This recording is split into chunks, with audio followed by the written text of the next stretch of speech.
shit up. All right. Okay. So Cage will be debating Mob, and they'll be debating on the topic of moral realism is true, where Cage is affirming. So Cage will give you 7 minutes in the opening, and we'll set the timer whenever you say first word. Yep. All right, thanks, ladies and gentlemen. Today we're going to be talking about meta-ethics, woohoo, moral realism. Um, so, look, if I'm going to be using a lot of philosophical terms here, obviously, but don't worry, I'm going to explain it all, so lock in. So, look, when we're talking about meta-ethics, what we're trying to do is offer a candidate hypothesis that best explains this moral language talk that people seem to use all the time. Now, I submit a thesis broadly called realism, more particularly called relaxed realism. Now, realism broadly is made up of three constitutive thesi. One, that moral judgments are expressed as beliefs. Two, at least one of these beliefs is true. And three, that the truth of the matter is stance independent. Now, those are broadly vague and will be sort of secondarily shown through these next two commitments I aim to motivate in this discussion. Firstly, that these normative entities are irreducibly normative. Secondly, that these normative entities are not made true by anything. They're truth maker gaps. Now, let's talk about that because that seems to be where people get confused. So, the general take I have is that a truth-made reality restricted type of property here. So I take it that a sentence S about the world is true if there's something about the world for which makes it true. Now, notice here that I didn't say anything about actually being in the world. So what does it mean to actually be in the world? What does it mean to sort of exist like this? Well, when I survey the landscape of all objects on offer here, trees, anime, concepts, propositions, I don't see them as distinct. Clearly, a tree does not exist in the same way that Satoru Gojo exists or concepts exist. So I need to submit a thesis for which best explains all of these hypotheses to even get to this sort of truth-making talk here. So the first, I break this down into three sort of candidate ideas here. One, a real existence. Two, a non-trivial existence. Three, a non-ontological existence. And that might seem confusing, but lock in. Something really exists if and only if entity E really exists if and only if E is true and E is that truth maker. Think of obvious things that exist like a tree or cars, right? Now something non-trivially exists if and only if E is true and E is not that truth maker, and there exists some X such that X really exists and makes E true.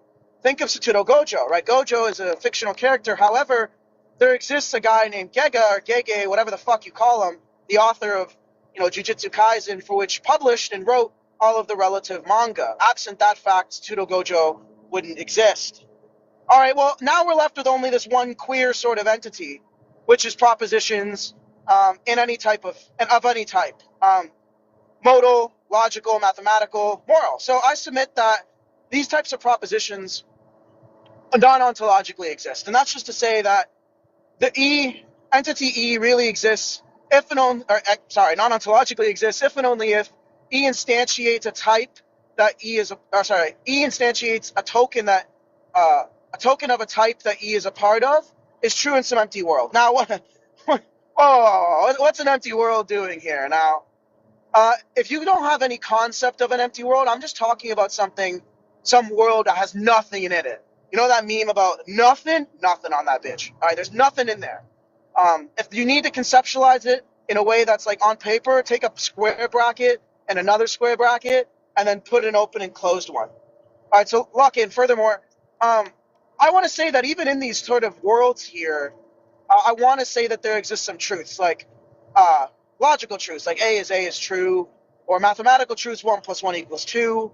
Modal truths, like possibly there exist unicorns, is true. Now, I submit that if you take the thesis that possibly unicorns exist as true, well, what makes that thing true? Remember, lock in. I told you about the TMR, right? The truth-made restricted hypothesis, which is just to say that a statement is true. A sentence S about the world is true if there's something about the world for which makes it true. Now, seemingly, it's incredibly implausible to take the view that unicorns possibly don't exist, right? Because then you'd have to point out some type of issue there for which I lend and will motivate that there is none. Um, there's nothing actually in the world like these traditional realists want to know. And I'm not making an argument for traditional realism. Please keep that in the back of your head.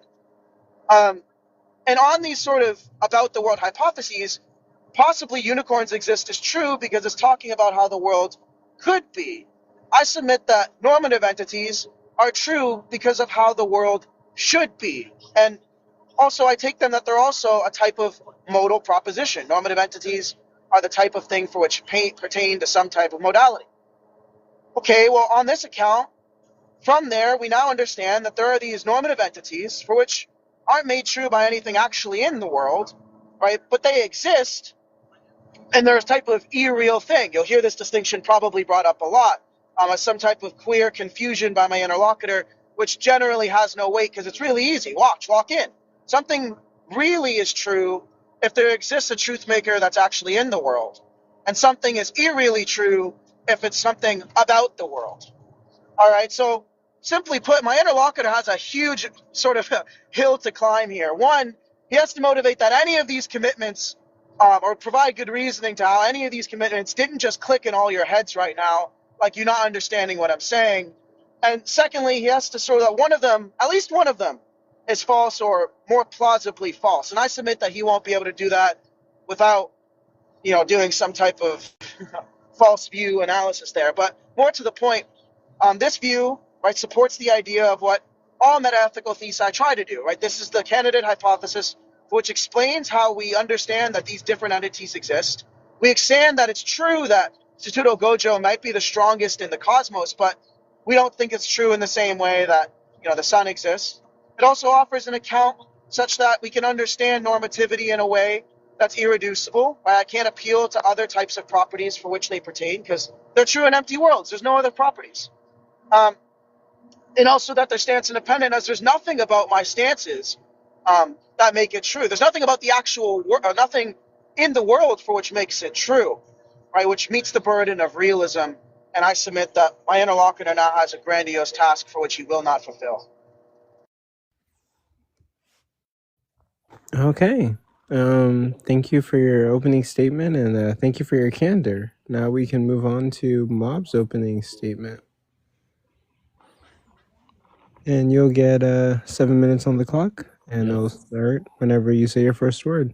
Wait, hold on. Can you hear me okay? Yeah, we can hear you. Okay.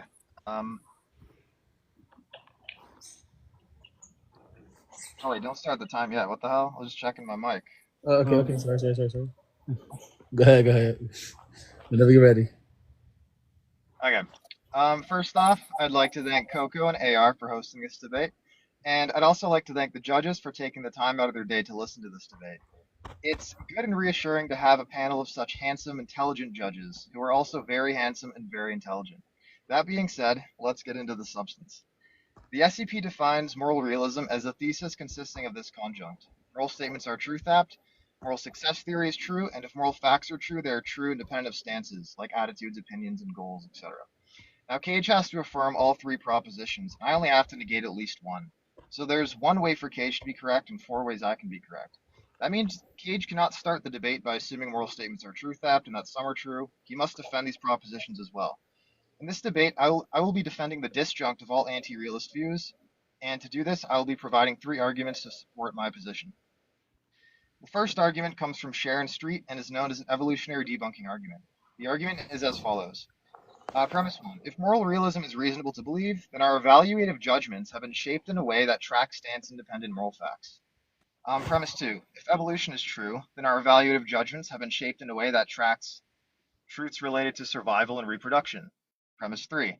If our evaluative judgments have been shaped in a way that tracks truths related to survival and reproduction, then it's not the case that our evaluative judgments have been shaped in a way that tracks stance-independent moral facts. Premise 4. Evolution is true, and the conclusion that inescapably follows is it is not the case that moral realism is reasonable to believe. The argument starts from the idea that evolution has strongly shaped the content of our evaluative judgments. We need to distinguish two things. Evaluative facts, which are truths like X is a reason to Y, or one ought to X, or X is morally right or wrong, and evaluative judgments or attitudes, which is our desires, approvals, disapprovals, and unreflective tendencies to see X as counting in favor of Y, as well as our explicit judgments about what is good, valuable, or right. Kayj has two possible responses to this, and it's called the Darwinian dilemma. Either it is the fact that our evaluative judgments are shaped to be truth tracking with respect to the evaluative facts, or it isn't. On the second horn, Kayj would simply have to agree with the conclusion of my argument. Since our evaluative judgments do not track these stance-independent moral facts, it is unreasonable to be a moral realist. On the first horn, called the tracking account, Kayj would have to give a reasonable tracking account for how we can come to know these moral facts given evolution. And even if Kayj succeeds, he would have to show that how that account is better than the adaptive link account Sharon Street gives, which, if we get to that point in the debate, I will lay out. Until Kayj demonstrates how he can know these moral facts given evolution, he can't claim to know whether these facts are true or false, and whether these facts are even coherent in the first place, rendering his arguments for realism entirely useless. The second argument I want to use has to do with motivational force behind moral facts. The argument is as follows. Premise one, if moral realism is true, then if you have a moral reason to X, you have some motivation to X. Premise two, there are cases where people have moral reason to X, but no motivation to X. Conclusion, moral realism is false. Why accept P1? Because realists say moral reasons are objective and categorical. They apply regardless of your desires or perspective. But if they're categorical, they can't just sit there inert. They must connect with action guidance. Otherwise, they wouldn't function as reasons. Now, if you accept motivational internalism, P1 is locked in, and the counterexample in P2 sinks realism. But if you reject internalism and go externalist, then you owe us an explanation of how these moral reasons connect to motivation at all. An example for P2 is Randy the Grapist. Randy the Grapist has all his preferences aligned with graping. The realist wants to say that Randy has a reason not to grape. But if Randy has a reason not to grape, then Randy has a motivating reason not to grape. However, Randy is not motivated at all. Without the bridge connecting stance-independent moral facts and motivation, moral facts just hang there inert, unable to guide action. Kayj must say that scenarios like these are actually impossible, but I'd love to see a contradiction drawn without presupposing some arbitrary necessary moral facts without explanation. Moral realism fails to explain the basic parts of how we engage in moral language and how these reasons motivate us to act. The third argument I will give informally, and it's from Kane B, and it's called the problem of authority. Moral norms are supposed to have some sort of authority over our actions. Well, then what makes one moral standard authoritative while another is not? Let me make an analogy. In the game of chess, bishops can move only diagonally according to the rules, but in the game of chess, bishops can move horizontally as well. Now suppose we play a game of chess, and I ask you, is it acceptable to move my bishop horizontally? Well, the answer is no, but that's only because we both agreed to play the game of chess. If we agreed to play the game of chess, then it would be acceptable to move my bishop horizontally. It's in the same sense that the rules of chess. It's in the sense that the rules of chess don't have authority over us. The same can't be said for moral norms. Why abide by the norms of one moral framework over another? The robust realist at least has some answer to this, because the authoritative moral facts actually exist in the world and are made true by something.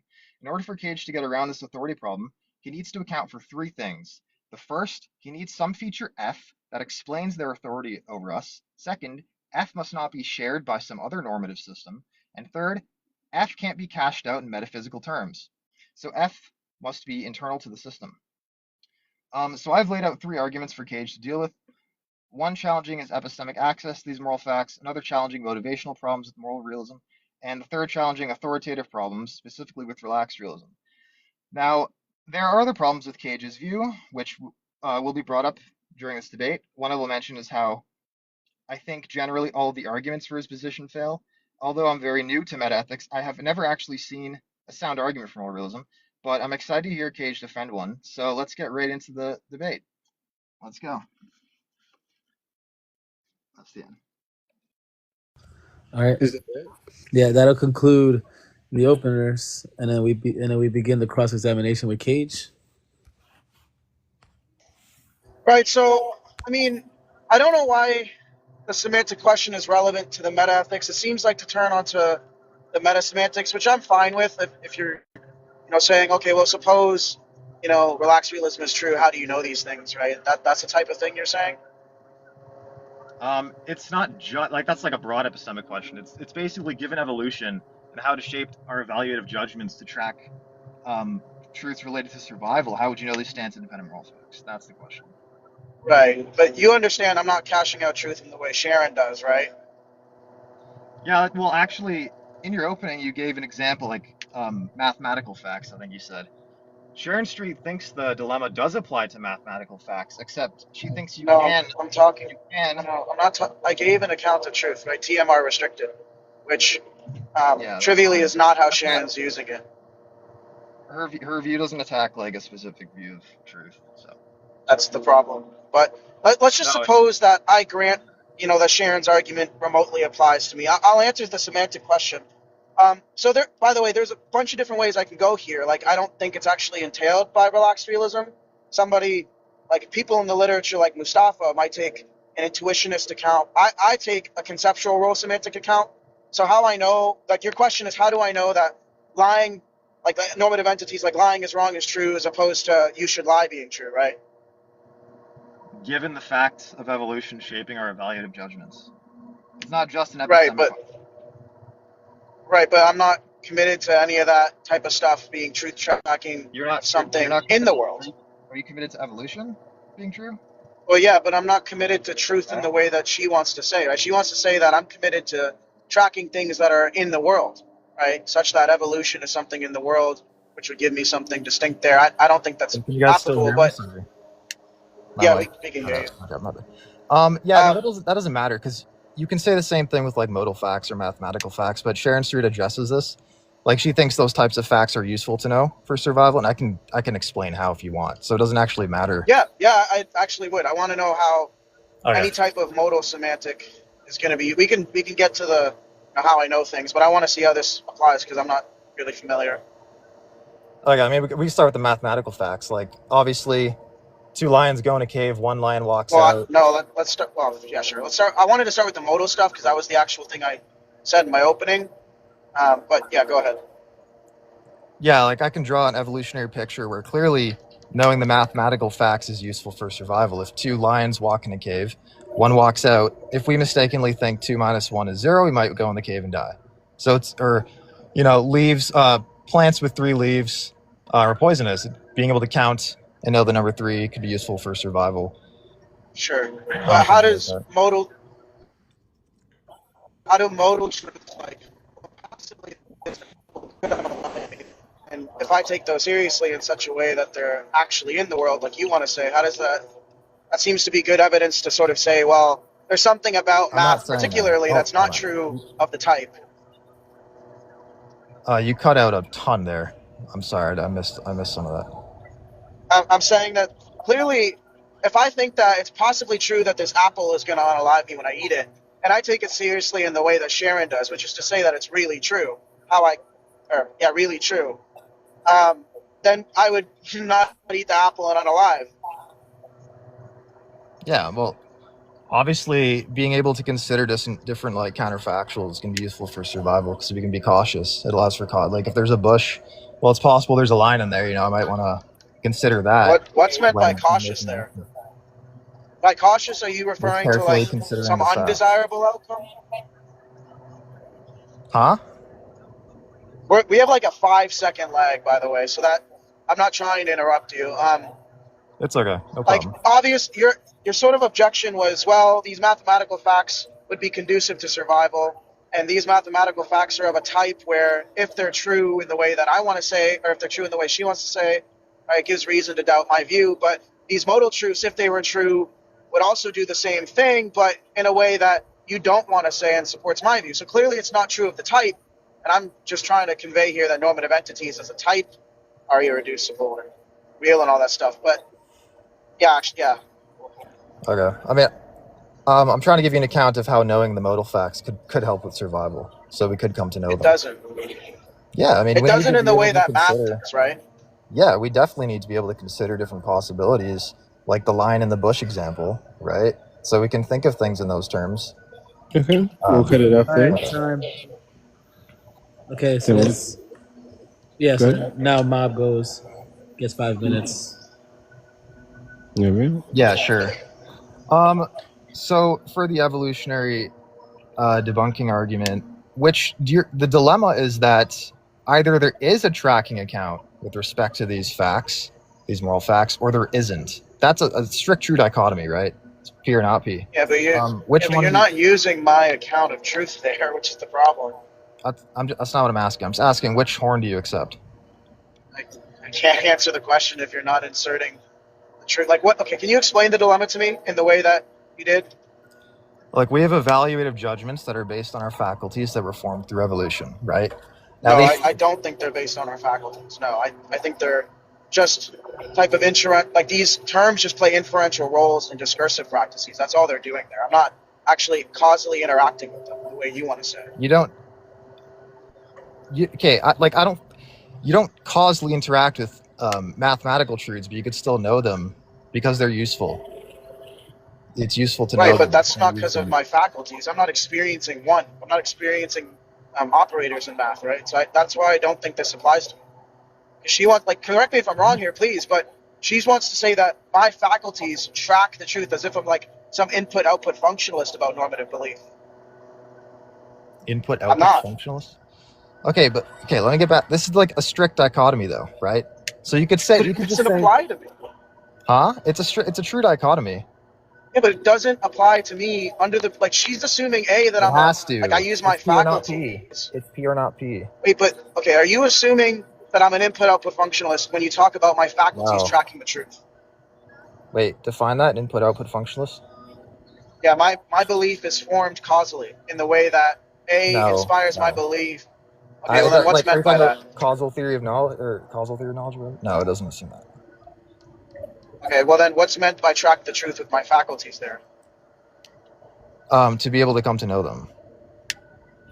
Well, how is that based on my faculties? Like, look, I think that we can come to know things through reason. You don't have to come to know everything through observing the world, but our foundational evaluative judgments were shaped through evolution, our early evolutionary history, right? That's begging the question, Bob. How? Because you're assuming, I take it that the conceptual role these terms play are fixed by the meaning that these terms play are fixed by their inferential role. I don't think that this like foundational knowledge, whatever that means on your view, is true. Like, you'd have to motivate that. Why I'd have to accept that? Wait. Say that one more time? I think that the meanings of should, ought, right, wrong, I think they're fixed by the inferential role that they play. I don't think that it's a part of whatever type of fact. In a possible world where humans didn't develop language, is raping children wrong? Yes. Well, wait. Okay, how? Raping children is wrong because it's a non-ontological truth. Yeah, I agree with that.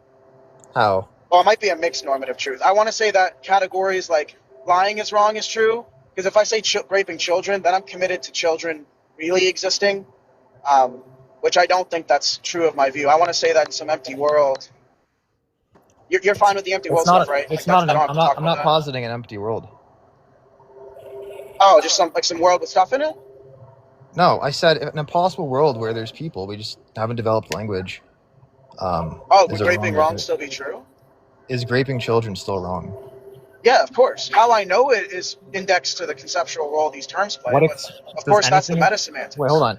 Does anything explain the fact that it's wrong in that world? If by explain, do you mean is the normative entity reducible? No. I just mean some account of why it's not false. Like, why is it true rather than false? Yeah. That's my meta-semantics. That's the conceptual role stuff I'm talking about. That's how I know it. That's what explains it. What explains why you should lie or why you shouldn't lie is because of the reasons that act against lying. Right? That's what that tool is picking out there. That's the whole point of the meta-semantics. That's the entire point. Okay. So what explains why it's true is because it's a reason not to do it? No. Not what explains why it's true. What explains how I know that this is true, right? If you say what explains why it's... I'm not like really asking an epistemic question right now.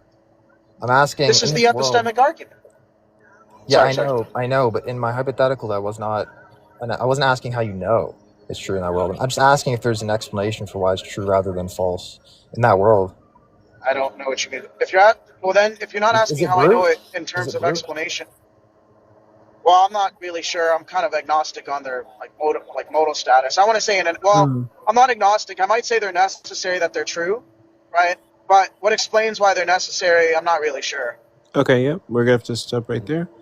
We're now going to move into the second round of cross-examination. Kayj, you're going to get 5 minutes, and it starts whenever you say your Right, first word. right. So I kind of want to get to the heart of this because we talked before, and you told me you have a concept of SIRs, but you're not really Yeah. sure what's being. Okay, well, when I like the meta semantics for my view is CRS, right? Parfit talks about it and all that stuff, which, by the way, isn't entailed from relaxed realism. It could be the case I'm, an intuitionist like, Evan, or, anybody like that. But take it that I think that how I know lying is wrong is true, as opposed to you should lie being true, is because of, the inferential role that the concept plays in the discursive practices, which is just to say that there exists, a set of reasons that count in favor of a view. Now, do you know, like, what I'm talking about when I'm picking out that set of reasons? Is that amenable? What you're picking out, not exactly, no. Also, wait, I just want to, Parfit thinks like Sharon Street's argument is one of the best ones against his view, right? Yeah, and I share that. I just think the way you're presenting it is horrible. But look, the point is that on this view, you That was have a rhetorical. concept of SIRs, right? Like you honestly, okay, so we can like run some like CIG or companions and guild here. Like, No, I don't. Do you have an argument presumably, for like categorical reasons? yeah, I'm about to say like companions and guild. Look, Do you have a formal argument? Okay, awesome, give it. you want me to give? I'm not going to give it formally. I don't have it formalized, but it's pretty well known. So maybe I'll just like you're fine if I give a parody of it. Yeah, it's your cross. Okay, well, take it to be the case that you're arguing with a flat earther, and this flat earther has a set of reasons that which count in favor of their belief in phi, where phi is flat earth. The reasons are constitutively made up of stance-dependent ones, right, like their attitudes and preferences, and also empirical ones, like, maybe some observations that were done in some scientific domain. Well, suppose that you, a rational, otherwise person, presents them the relevant defeaters, right, for their empirical facts, and they're only left with their stance-dependent facts after you present them all the evidence, right, in favor of, the Earth being round, and they say to you, well, I still know that it's flat. Do you take it they're doing something epistemically wrong there? Yeah. Right, but why would that be the case if what you mean by wrong picks out a set of reasons, and what you think constitutively makes up all reasons are stance-dependent ones? And this sort of view... You're asking, okay, like if I want to take the subjectivist route in response to this, you're asking me if I think it's wrong. And I could take like an appraiser relative response to this. So like index to the person being asked the question, are they doing something epistemically wrong? Yeah, that doesn't commit me to like a stance independent wrongness there. Well, how does appraiser relativist view make this prediction? Not just accommodate it, how is it predicted under that hypothesis? What's the fact being predicted? That there's a wrongness there? Yeah, that there's something wrong going on when somebody denies stance-independent reasons and only goes on with their own. Well, because it's part of my preferences that like I want people to reason. No, I know it's part of your preferences, right? That's trivial. I'm asking, what about it being a part of your preferences makes it expected that this thing is wrong? Because that's like what wrongness under like this appraiser relativist view, like wrongness would be a violation of your preferences, like upon like reflective preferences. Right, but how? Oh, so our preference is propositional, like some type of, I'm just gonna try and run this, myth of the given stuff. Like, did somebody were these values of yours that make this appraisal given to you? Were they given to me? Yeah, like, is there any, like, reduction of them? Like, the reduction of values. Is there some type of terminal value there? I'm sure there's not, like, an infinite regress, if that's what you're asking. Okay, well, then, if they're just given to you and there's no further explanation as to why, it seems like it's just accommodated under your hypothesis that it's coincidentally the case that you think that this person's doing something wrong. On my view, it's expected that all types of this sort of ongoing here are wrong. Right, so I'm not seeing how your hypothesis is doing any sort of explanatory work there. But okay, well, moving on. My two sort of commitments here are irreducible normativity and truth-making gaps. Right, those are the things I'm committed to, particularly.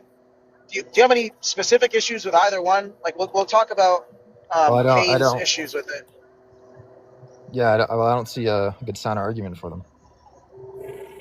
You didn't hear my opening? You didn't have any formally valid arguments in your opening. Oh, you want me to formalize it? Well, I said the word sound. And with that, we have to call it. Mob, it's now going to be your turn. You're going to get 5 minutes for your cross-examination. Starts whenever you say your first word. Yeah, okay. I mean, I guess we can go on to motivation questions. So let me ask you this, why are you not a robust realist? Like, what, do you have problems with that view, or do you think they're like contradictory? Or? No, they're not contradictory. I just think that the types of arguments against those views, Moore's OQA and Kopp's objections, particularly to various accounts of existence under those various views, are compelling to me, which is why relaxed realism is a thing, or non-cognitive realism is a thing. Okay, so you agree there are none of those metaphysical entities, or they're not reasonable. Okay, like if you were to find out naturalism is true. I don't think there's no entity. Remember, I think they non-ontologically exist, right? I think they exist. They're just not real.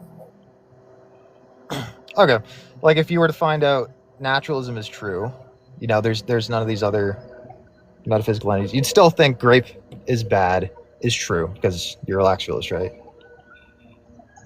Yeah. Well, am I a naturalist? Yeah. Like, are you asking me if naturalism is true, would grape be wrong? Huh?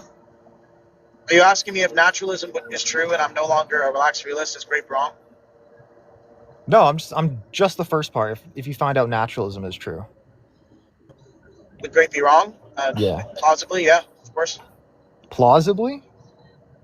Well, yeah, I've heard some people make arguments against it, but yeah, I'm fine with saying yes, of course. Let's move on. Yeah, okay, cool. So, let's say there's a possible world. You find out the proposition baby torture is good, okay? Stands independently good. Would you do it? Would I do it? Yeah. No, probably not. No, I'm not motivated to. Yeah, okay. And you'd call me wrong for doing so, right? Yeah, but I don't need to do that in a stance like independent way. But why wouldn't you do it if that's what's good? Well, it's not what's well. If what you mean by good is what you only have reason for, presumably I have attitudes for it as well. But take it that those attitudes are, impotent, right? The reason why I'm motivated is because of my desires. That doesn't mean I can't be wrong, right? A grapist is motivated by his desires more than reason. We still call them wrong. Yeah. Okay, so you actually agree that the kind of like the stance, these stands independent facts, which ones are true, which ones are false, based on hypothetical, doesn't really matter to how you act, and they're not motivating at all. Correct? I didn't say that. I actually said the exact opposite just now, Mom. No, you just said you wouldn't torture babies. You found out it was true. Yeah, and if I had stance independent reason too, and I acted in line with my motivations, supposedly I'd be doing something wrong in the same way that if I had attitudes towards doing it and had reasons against it, I'd be wrong. I'm not asking if you do something wrong. I'm asking, would you do it, or would you be motivated to? I already answered this. Yeah, and you said no, right? I would not be motivated to do it, no. Yeah, okay, and I think that's actually a huge problem that your view has. It doesn't explain actually how we engage in moral language. They're clearly not motivating. These facts are clearly not motivating you to act. And those are two things, according to the SCP, that a meta-ethical... Wait, let's just get clear here. You think I'm not offering a meta-semantic thesis by how people use moral language? You think I haven't offered that yet? I think you're offering one that doesn't work. That's what I'm saying. Okay, well then, you can't say I haven't offered one, or my view doesn't offer one, right? That's just lying. No, I never said you didn't offer one. I said it doesn't explain the facts it purports to explain well. And the counter It explains how example... people use moral language, of course it does. No, it doesn't. You don't even... Do you mind if I give you an intuition bump? No, you can do that on your cross. You don't even do it. You don't even do that. You don't even engage in the language that way, because I just asked you if it was stance independently true that you ought grape children. Would you do it? You're like, no, and I wouldn't even be motivated to. So just to be clear, you're stipulating that there are stance-independent reasons that you don't have a concept of, by the way, for a action that is intuitively wrong. You said earlier I have a concept of them. You literally said, you told me you had a concept of them. Right, but you never. You said Right, that but last time. so you do have a Okay. concept of them, but Wait, so okay, I I'm not allowed do? to ask you a question. What's the next question? I do and I don't have a concept of them. What's the next question? Is that what you're saying? Okay. Well, yeah, I'm just trying to point out. I only got 10 seconds left, so I'm just going to say I'm just trying to point out. I don't think Kayj even uses the language that he purports he does, and his theory fails to explain. Okay, sorry. Time it up. Okay, so it's the last cross now. Yep, right. We're moving on to the third and last final cross-examination. Kayj, you get 5 minutes, and I'll start whenever you say your first word. Right, so Mob has charged me, which I think is funny, with my meta-ethical view not offering a meta-semantic thesis, which is relatively trivial. I don't think a subjectivist explains how they know their terminal values are their terminal values. But moving forth, obviously how people use the moral language may not always be in favor of their motivations, obviously. Here's an intuition that I think a lot of us here on TikTok can accept. If you're somebody who struggles with MDS, or MDD, major depressive disorder, you might be lying in your bed without the desire or any attitudes for which that you want to get up in the morning. You might actually have attitudes heavily in favor against that thing. However, you still know, and people still use the language that I should get up. I know I should get up, Mom. If that doesn't make sense of how people use the language, let me take the classic existential dad in his 30s. I should work out, I should treat my kids better, so on and so forth. But, Mop, do you think you use the language that way when you charge people epistemically with being wrong in their formation of their beliefs? Do I use the language the same way the dad does? Is that what you're saying? Is that what you're asking? No, my question: when you charge somebody with being epistemically wrong in virtue of this stance-dependent reasons, you understand they're not motivated by your charge or the fact that there are SIRs to change their view, right? Not intrinsically. Right, but what follows from that, right? What follows from that is you call them wrong. You say what they did is wrong. It doesn't dispel the idea that that's not how we use moral language. It just dispels or promotes the evidence that people can be wrong, and wrong decisively, right? But I'm curious. You actually have not said anything about truth makers. Do you take it that truth maker gaps are a valid concept? Do you have any issues with them? No. Can you motivate it? Right. I mean, your standard is formal arguments. So No, truth making gaps. You don't have to give me formal. You don't have to. Okay. Well, you remember my thing of truth, right? My TMR, the truth made reality restricted hypothesis. Hold on. I wrote. Let me see. So there's like real. Okay. Well, we'll just move forward. Whatever. It's fine. On the truth made restricted hypothesis, I'm assuming you wrote it down, so just read that.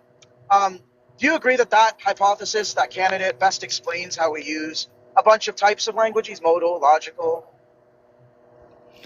I think that's actually pretty contentious. There's a lot of philosophers that are modal realists. They think, possible worlds are concrete. They think possible worlds are abstract. They're fictionalists about it. There's even Kaysian metaphysics. Are you familiar with the Kaysian metaphysics? Are you willing to motivate any of those? Yeah. Go ahead. Okay, well, hold on. Let me just first note that I'm kind of running these possible other explanations as undercutting defeaters. For you to actually say there is this, that your truth maker theory is correct, you're going to have to disprove these ones. It's not my job to prove them, okay? But if you're asking me to... it is your job. I offered you an account. You're saying it's wrong in virtue of these. Prove those. No, I'm saying I'm not convinced. Oh, you're just saying you're not convinced. Okay, well, what about my view on truth making about reality? You agree possibly unicorns exist as a true modal statement, right? I would say so. Okay, well then, what makes that statement true? Well, it could be, I already gave you no, on your view, what makes it true? I'm not asking what it could be. I'm asking what, on your view, why is that statement true? Or more aptly put, what doesn't make it true? I gave you tons of accounts before.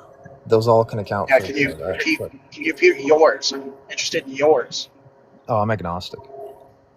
Okay, so you're agnostic about whether or not there's a truth maker for modal truths. But you agree that it's true, and this candidate hypothesis explains it and accounts for the intuitions and how people use the language, and explains modal deliberation, between those concrete moral realists, so there's modal realists and modal anti-realists. It also explains, by the way, how mathematical anti-realists use the language, which I've heard you are. Is that true? You're an anti-realist about math? Who told you that? Can I get a yes or no? Sorry, can you define mathematical anti-realism? Is it just there are no view that math is not real entities, and I already cashed out real early. Like, they don't really exist. I'm agnostic. Okay, so you're agnostic about that. Whatever. It seems like you're agnostic about everything, but I guess that's your burden in this debate. Okay, well, we'll skip truth-making gaps. Do you think anything's wrong about irreducible normativity?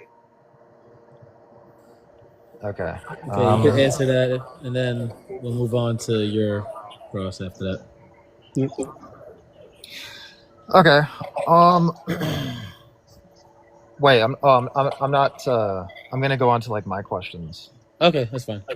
Yep, go for it. When you say goodness, like what does the term like goodness mean?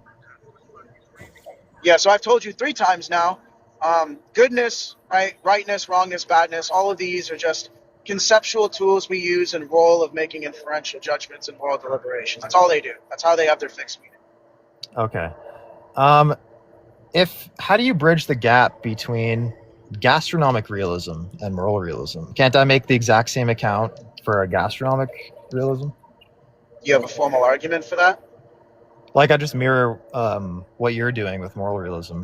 Oh my god, this guy's shining his lights right at me. So annoying. Sorry, go on. Sorry, what was the question? What was the question? Like, can't I just use your like kind of functionalist account and make the exact same point with gastronomic realism and be like, yeah, gastronomic realism is true. There are stance independent reasons for, tacos being better than ice cream. And can't I just give the exact same account? What's the symmetry breaker there? Or would you say that's plausible? No, I wouldn't say that. The way I've structured it is plausible, because when you say, I like eating tacos, or tacos are better than ice cream, you're actually ontologically committed, which is just to beg the question against my Minuinian stuff I've presented you twice now. No, like if I were to say you ought eat tacos over ice cream. Is you an indexical that commits you to a subject existing? So when you say you ought not rape children, is you an indexical that commits you to you? Well, that's a mix. So I actually told you this. This will be the second time. I think that's a mixed normative truth. I committed to normative truths. I remember my definition of non-ontologically existent. Entity E exists if and only if E instantiates a token of the type that E pertains to. Is true in an empty world. That's why I have that definition, as opposed to an entity E non-ontologically exists only if and only if E is true in an empty world. That's the whole point as to why I didn't say that. When I say you ought eat tacos over ice cream, that's a mixed statement as well. It's a mixed normative truth, for which I would not think applies structurally to my argument. For the third time now, why? I don't. Well, for the second time, I'll tell you, because of my Minuinian semantics, where I okay, this would work, Mob, and I'll be real, I'll be true. This would work if I defined, normative entities that are non-ontologically existent, where what I mean is entity E is true in some empty world. That'd be fine. But the reason why I define it as I do is to get away from those types of commitments, right? Those types of statements. It's why, that's literally the whole thing about it. Evan wrote a paper on it. I'll link you after. Okay. I only have 2 minutes. I really wanted to get back to the evolutionary debunking argument. I guess, is this the last 2 minutes in the debate? Or wait, is there another? This yeah, the last 2 minutes, right? Okay. So I guess let me ask you this. Do you successfully think you've answered the evolutionary debunking argument? If what you mean is, did I not answer it because it assumes things that beg the question against my view? No. Did you not answer it? No. No, I didn't. No, I didn't. Answer it begs the question against my view. And you didn't provide a response to why it begs the question. Yeah, because I mean, it's a true. The question I asked you was a true dichotomy. It doesn't really matter about what's assumed. It's a true dichotomy. It's either P or not P. Do you think there's a third option? I don't think the meaning of the words, right, the conceptual role that are designated by the contradiction or by the disjunction there are actually picking out my view. I think it's a cookie cutter argument against non-realist cognitivism generally, not my view. Okay, do you remember the P or not P I asked you? No. Okay, then how can you say it doesn't purport or it's begging the question? How do you say it? I said, yeah. because I asked you, I remember telling you, hey, look, the way she uses truth here is in a way that really exists, such that in the same way that evolution really exists, which I don't cash those two out in the same way. Right? That's not me saying evolution doesn't exist, by the way. That's me saying evolution doesn't. Evolution really exists, and normative entities don't really exist.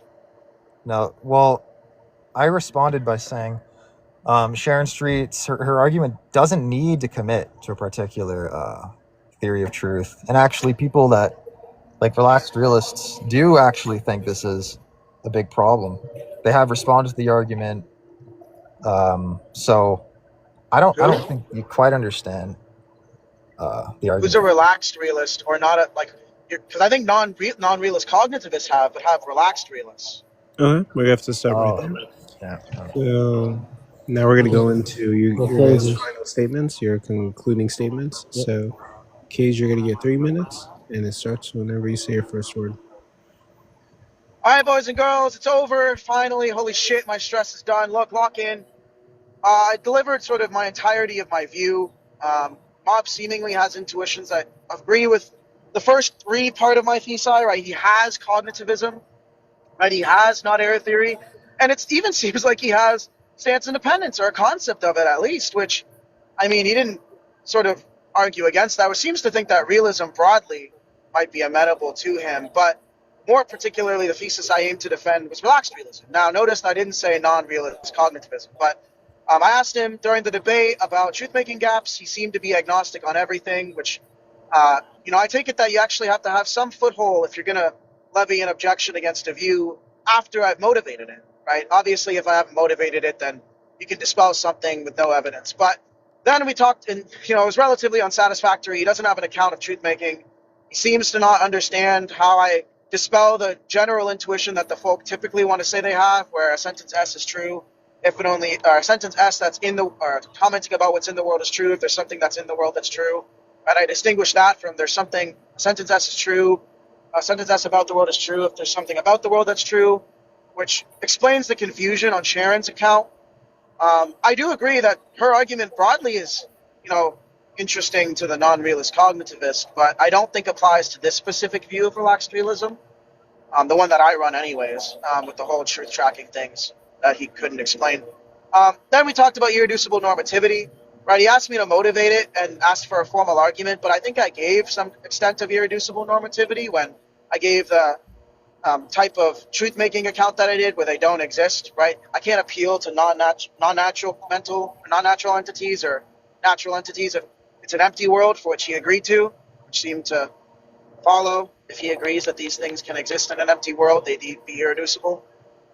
But yeah, look, it was a fun debate. The other two objections, right, one didn't even follow. The last one he levied against me about the relative types of how I know these things. It seemed like he wasn't either A, listening, or B, locked the fuck in, like I said. I offered an account of metasemantics, which is not the relaxed realist stuff, right? I could have adopted intuitionist semantics, and, it would have been a very different debate.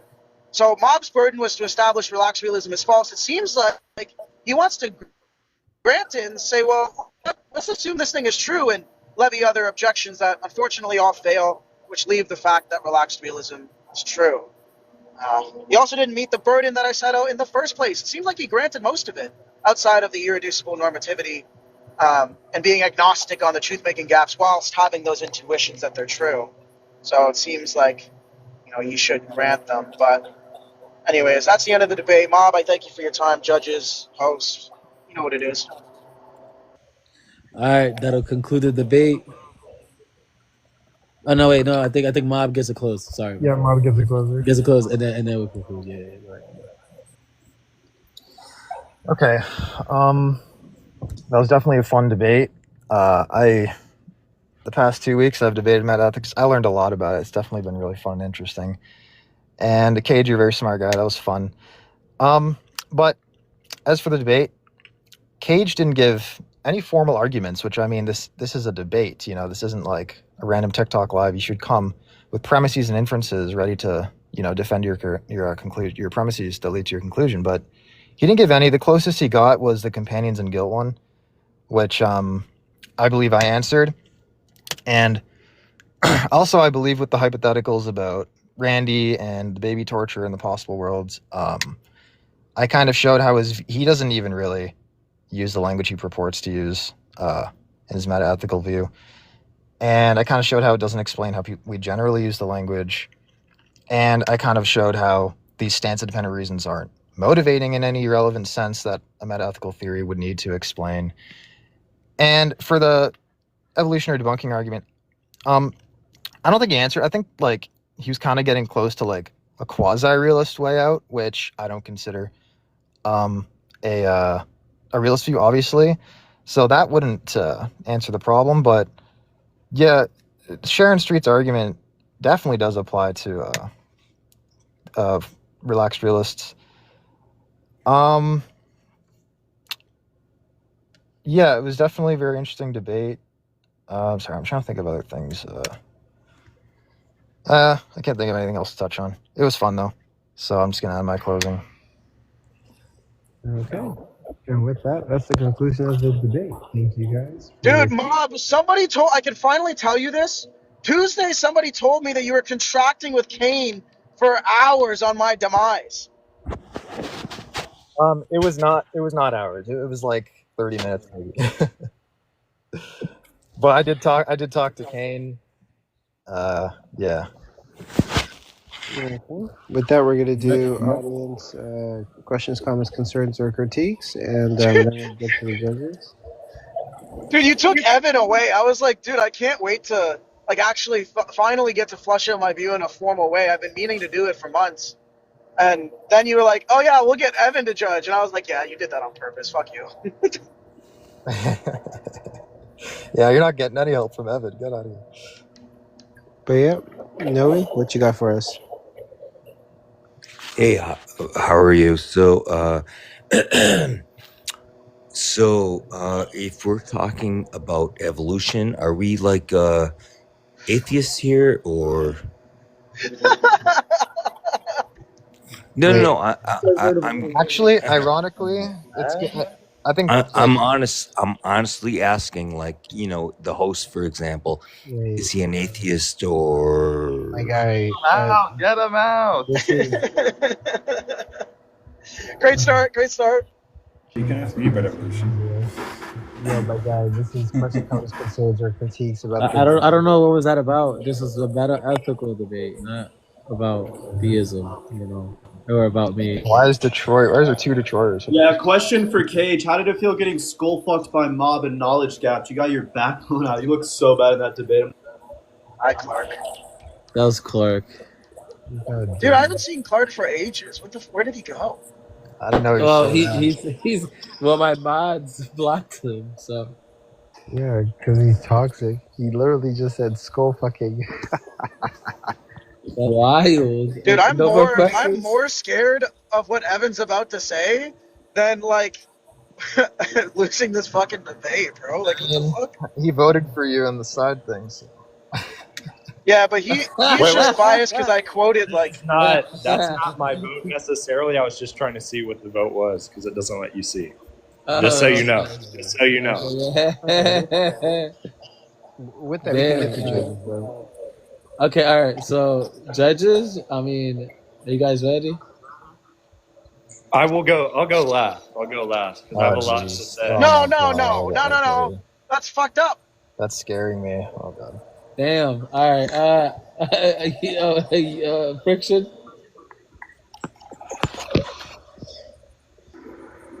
Somebody else go first. Okay. Yeah. Oh my god. Okay. Oof. I don't know if I. Okay. Yeah. Go ahead. Yeah.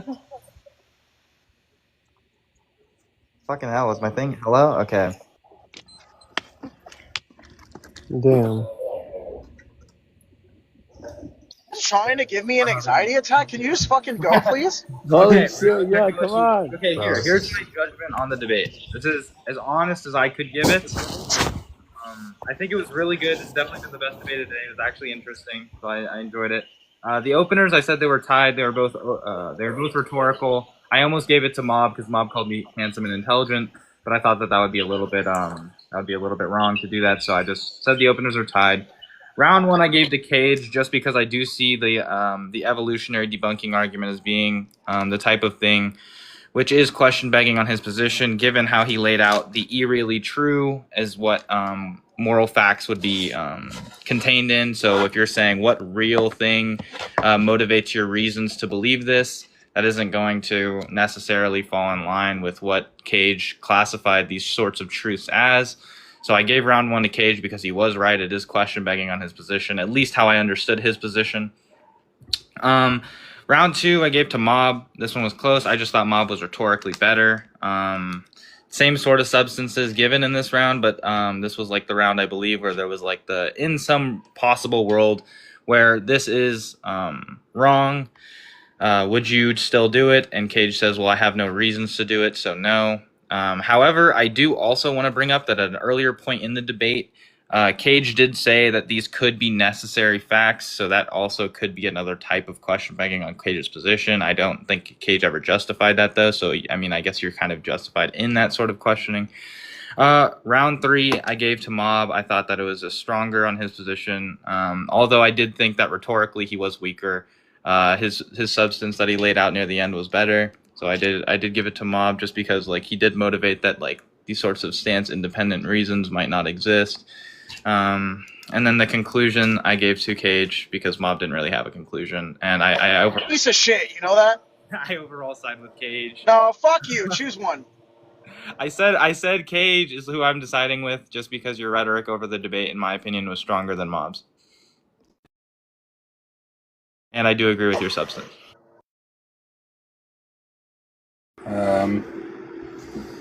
Okay. Yeah. Well, I found the view rather strange, but I'm not gonna let that really influence my judgment all that much. So, commenting just first on some of the arguments that were discussed, the evolutionary debunking arguments, I would have thought there would be some sort of response along the lines of, well, if you're taking a conceptual role semantics approach, then you could say something in effect of, well, we are, it is sort of expected on evolution that we'd be able to understand the function of our discourse in various ways. And maybe you don't need more than that. If it's not having to track objects out there in the world, then like, what more are you expecting from the our knowledge or understanding of the moral facts? Maybe he said something along those lines. I'm not sure, but maybe I didn't say that great. But anyway, so yeah, that seemed okay. I wasn't sure. The whole point about the moral motivation seemed to be kind of irrelevant. I don't know. Maybe Kayj could have responded to it better, but I wasn't sure why. Like, if we just said that it's not a consequence of there being these moral facts that we would have, that we'd be motivated to act on them, or that we'd be motivated to act on them if we believed in them or whatever. Maybe gestured in that direction, sort of. I don't think he said something like that directly. But if he said that, then like, what's the point? I'm not sure. That it's sort of built into realism that there's some sort of motivational component. Mob seemed to be concerned that the guiding force of it would be lost, but that didn't seem very clear to me. And I mean, that could maybe develop further, but regardless, I didn't think that was a good idea in this way. Other stuff that came up. Yeah, this stuff about. Yeah, so then we gave the example, like, of suppose it were a true moral fact that it's right to, I don't know, commit rape or whatever. would he do it? Just him saying no, I don't see why that would be a problem. But yeah, I think probably Mob didn't do a great job discussing some of the, albeit unusual, views that Kayj brought up, having to do with some of this, there being non-ontologically real and yada yada yada. Maybe that would require more of a discussion to get clear on that for him. But that made it look like Kayj did well at that point. Yeah, I mean, I'll give it to Kayj overall. I thought that his view was really strange, and some of the discussion could have been better. But yeah, it was a good vote. All right. I'm so fucking nervous. Relax. Okay, listen. I will not cast a vote because both of you did not amazing. And plus, it doesn't matter what I vote. So, I mean, I wrote down as we went. I mean, with your opening speech, Kayj, you should have outlined the conceptual role semantics that you were taking on. And if you take on the conceptual role semantics, I have literally zero clue why you mention any of the Minogian semantics I developed, because those are meant to be referentialist. I also don't know why you bring up any of the truth-making principles, because you, again, don't really need them. And I also don't understand how, if you take on the conceptual role semantics, you can have access to the referentialist explanation that in my papers I give for, you know, how fictional language is used, like with the Gojo case, or like how non-fictional language is used with morality or trees. I don't know. Then going on to Mob's speech, thought it was good. It was fine. You gave 3 arguments. I don't personally think any of them are very good, but you kind of just didn't really go for the second or third argument and the entire rest of the debate. I have no clue why you didn't. I mean, you kind of gestured at the motivational argument, but you didn't go hard on it like you did the evolutionary debunking argument. You just completely dropped the problem of authority that you got from K and B. I mean, I think you should have gone for that. Okay, so then going to the first speech where you went over the EDA, there's a lot of stuff here. So, I mean, the first thing is, it is a dichotomy. Either they do track or they don't track. Just because you take on conceptual role semantics doesn't mean you get out of it.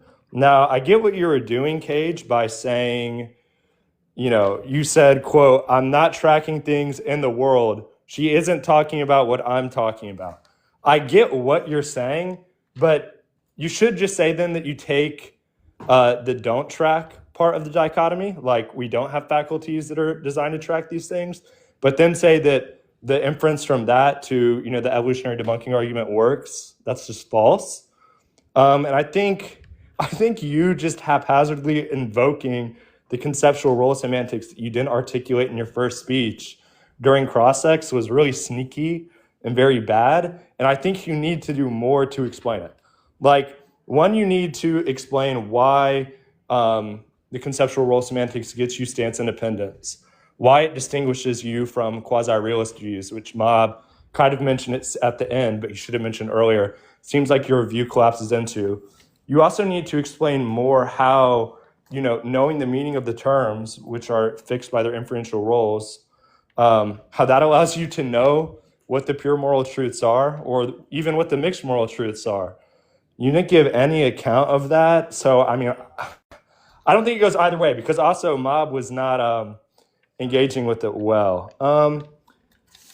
Then let's see. Then there was just kind of this brief exchange. So you just completely failed at giving a companions and guilt argument. And then Mob brought up appraiser relativism. I mean, I think he got you there. I don't think you did anything in reply. I think there are things you can do in reply. Like, you can give really simple reductios. I mean, he'll try and explain them away, but you should just go back and forth on that point. Then Mob did some type of questioning, which was like, if this thing, or if naturalism was true, would rape still be wrong? I mean, you can say yes. Wait, can you still hear me? Sorry, I cut out. We can hear you. Yeah, don't worry, you're breaking my You shoulders. you could still say yes. Like, you need him to explain what naturalism means. On certain, articulations of relaxed realism, it's consistent with naturalism, at least as a metaphysical thesis, since it's saying there are these non-metaphysical entities. But I mean, even if you articulate it as a broader one, I mean, you said yes, and then Mob just didn't push you on it at all. He should have said that kind of counts against your view. And then he asked you, if you found out baby torture was, stands independently good, would you do it? And you said no. And then he said, why if it's good? And you said, I don't want to, but I'd be wrong. And then he said, so these reasons aren't motivating. I get what you're doing, Mob, but I think you went for it in the wrong way. I mean, one, you should have just made the moral argument, which is what I think you're kind of getting at, just a fourth independent argument. Two, you should have articulated it not in terms of what he would do, but whether or not it would be right or wrong, and then stress the absurdity of, it still being, it being wrong. So I think Kayj actually responded to it as best as you possibly could, given the framing. I mean, you should have, pressed him more. Then you asked him, what does goodness mean? And he invoked conceptual role semantics. That doesn't answer the question. You should have, Kayj, you should have said what the conceptual role or the inferential role that the term good plays. You didn't do that. And Mob, you should have pointed that out. And then, what was the last thing you said? Oh, then you brought up gastronomic realism. You also, Mob, you should have also articulated this as maybe a fifth argument. You should have had all this written out as arguments and not just like put them forward in passing. And then, Kayj, you said, I get around the gastronomic realism charge through, quote, my Minogian semantics. But Minogian semantics, at least as I've developed them, are referentialists, not conceptual role semantics. So I have no clue what you're talking about, how you get around it. And even if you took on conceptual role semantics, which you say you do, you need to explain why either why we shouldn't take on conceptual role semantics for gastronomic terms or other related terms, but we should for moral terms. You didn't do that. So even if you said my conceptual role semantics, what does that tells us nothing. So you both did bad. I'm not voting for either of you because it doesn't matter who I vote for, and I actually just don't think. No, you gotta vote. You won. You gotta vote. So. What? You gotta vote. Come on. I'm not voting. It's so bad. You have to. No, I'm not doing it. It doesn't matter. Tie? Well, no, because it's already 2-0. So no matter which way I vote, I mean, it's just so bad. Like, I don't know what to do because Kayj just dropped 2 of your 3 arguments. Then the one, but you don't pursue them. And then the one argument you pursue, he gives, I think, a technically successful response. But he doesn't articulate it, and he doesn't do it in the first speech. So I have no idea how to weigh this. Like, what do you want me to do? Like, neither of you did your jobs. Neither of you deserve to win the round. Who didn't do their job worse? That's a good question. Who did their job worse?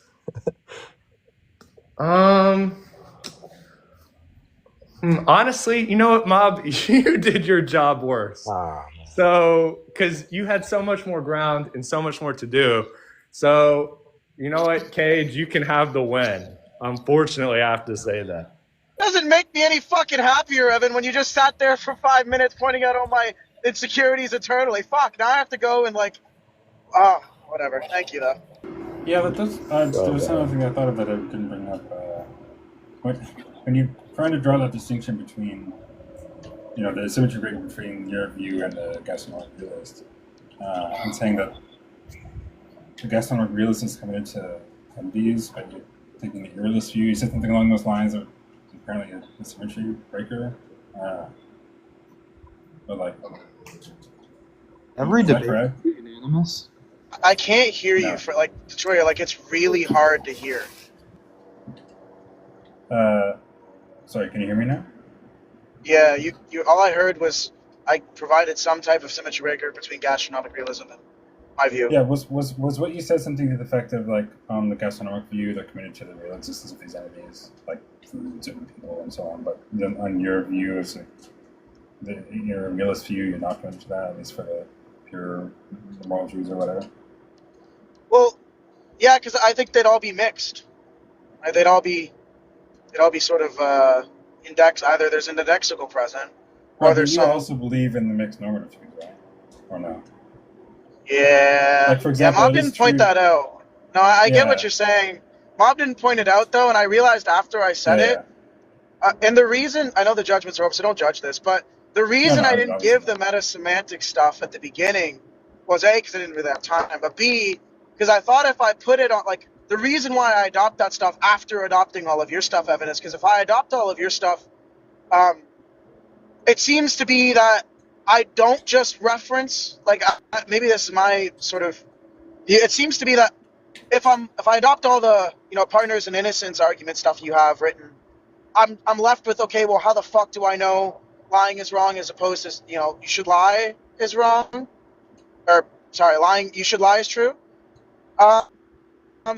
And I, sat and I thought, I'm like, I know that you're a referentialist about things, and that's probably why that semantics was built. But I was also trying to accommodate the intuition that moral truths exist. And I want to say they exist in a deflationary way, while also being able to know about them. And, I spoke to a lot of people about it, Don, Eric, not about this specifically, but the main objection I got, which Mob didn't object to, Mob, you actually supported it, was how do I know these moral truths if I don't stand in causal relation to them? I feel like you could have pressed me on that a whole lot harder. Yeah, but it sounded like you were just going to deny us, like, causal theory. Oh, yeah, it was. Yeah, it was. But you're right, Mob. I should have given more. Oh, fuck. Hi, Hegel. How are you? What's good? What's good? I think both Evan and Detroit are here. You gotta switch your vote. I just feel like the EDA obviously went through. Like, I agree it wasn't presented incredibly, but the responses were just so confused, right? His responses are technically correct. Like, if you go sure. I think he gestures at what could be a response, but I feel like that doesn't count as giving a response to the argument, right?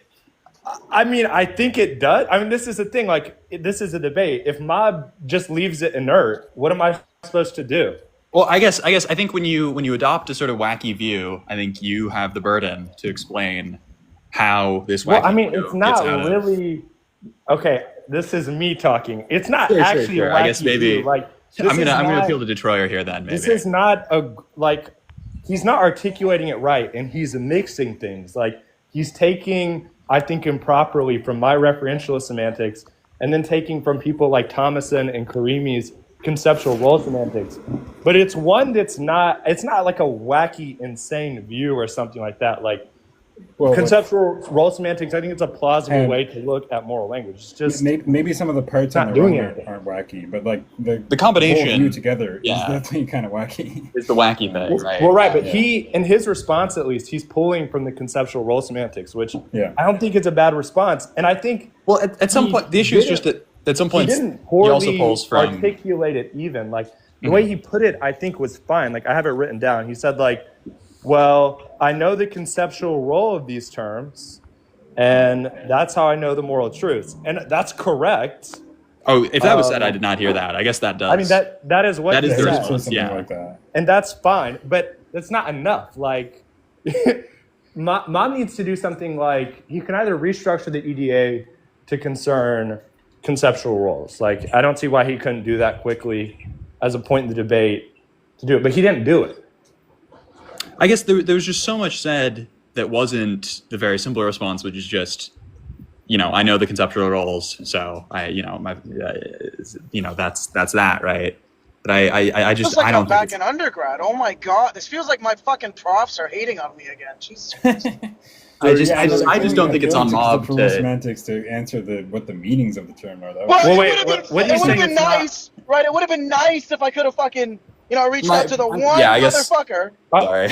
Are you saying it's not on mob to respond to it? It's not on mob to pick out the one correct response out of the sort of this sounds way like it's way more hate than I mean it, but out of the sort of like jumbled mess that was the rest of it, maybe we have different views of the role that you have in the debate, but I think that if you just sort of give a bunch of responses, right, and 9 out of 10 of them are confused, I don't think it's on your opponent to select for you the correct one and then respond to it. But maybe I'm wrong.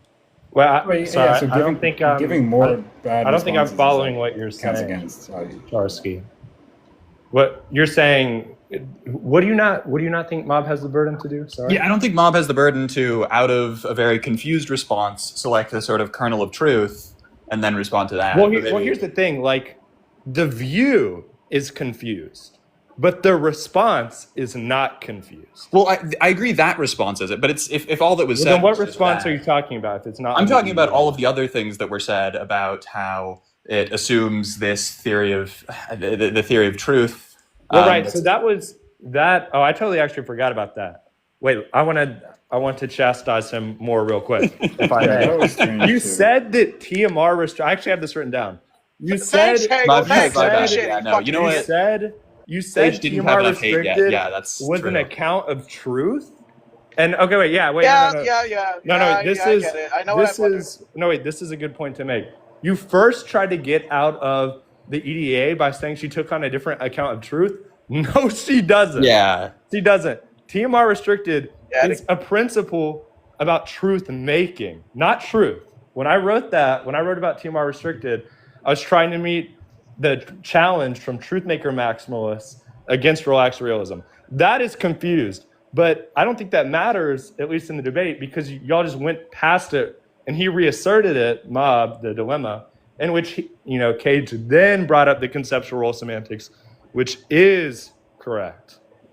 Maybe. I mean, that is what else you want to prompt him for? I have. My bad. I have it all written down. Like, I wrote down. Yeah, I mean, what they said. You were for sure paying more attention than I was. I flowed to use the term. I flowed the debate on the paper. Dude, I bet Mob's sitting there so fucking happy because sure I won, whatever, but I just got chastised by all the fucking. Stop rubbing it into Mob. This is horrible. Rubbing it into Mob. So, are you guys like atheists on the panel or? Oh my god! W question. I appreciate it. This is a good meta-ethical question. Yeah, well, it would have been nice if I could have, oh wait, the person that wrote this paper was Evan and Mustafa. Oh, let me reach out to Evan right quick before this debate so I can further my view. He's done school. It's summer or close, whatever. If you asked me about this, I would have told you, not to do it. I would have said, don't ever bring up anything I've written in a TikTok debate. That's what I would have said. Okay. Well, to be fair, I was reading Karini's. To be fair. That's what the reason I mashed this together. I just want to say, happy birthday, Kayj. Oh yeah. Oh, thank you. Kayj. I didn't know it was your birthday. Happy birthday. Thank you. What a nice present to get dressed down by somebody you respect. Cakes and candles, bro. Cakes and candles. The reason I mashed your two concepts together was because I had read because your work, and I was waiting for it in June, and then I, got busy and completely forgot about it. And so then as the debate was happening, so I'm like, oh fuck, wait, I know Evan posted papers in June, and then there was like 4 papers posted, and I'm like, holy fuck, I gotta lock in. So then I read all of that. But you didn't mash anything together. Like, you don't. I just don't even. I mean, I get the view in a way, but like you. I mean, in a way, the view might be inconsistent. Like, the truth-making stuff and the Minogian semantics are explicitly referentialist. So they deny conceptual role semantics.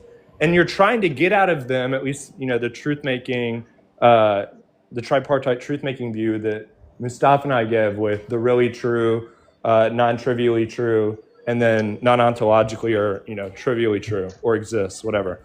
The whole point of that is to account for certain features of discourse, like how we talk about fictional characters versus moral mathematical entities versus chairs, rocks, trees, whatever. But it works only with referentialist semantics, because we're not saying anything about the conceptual role of the terms.